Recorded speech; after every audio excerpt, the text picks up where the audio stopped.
Hello guys, আজকে আমাদের শাশুড়ি মা মানে আমার শাশুড়ি মায়ের বার্থডে, তো সেই জন্য আজকে কেক কাটা হবে। উনি ওনার মেয়ের বাড়িতে গেছিল, ওনার মেয়ের বাড়ি থেকে এসে এক্ষুনি এসছে, ওনার জন্য কেক কিনে রাখা হয়েছিল। তো উনি আসুক, রেডি হয়ে আসছে, কেকটা কাটবো। দেখো কেমন হয়েছে, অবশ্যই কমেন্ট করবে কেমন হয়েছে কেকটা।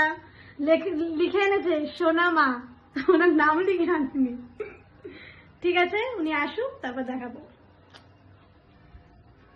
সো মা এবার আসছে, মাকে কিছু জানানো হয়নি যে কেক কাটা হবে।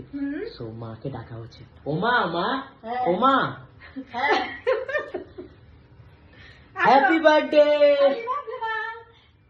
হ্যাপি বার্থডে, তোমার পুরো বছরটা খুব happy birthday.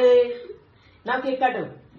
Happy birthday to you, happy birthday to you, happy birthday dear শাশুড়ি মা, হ্যাপি বার্থডে টু ইউ।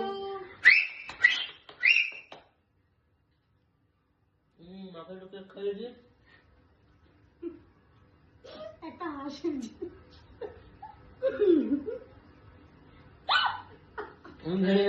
যাই না গাইস।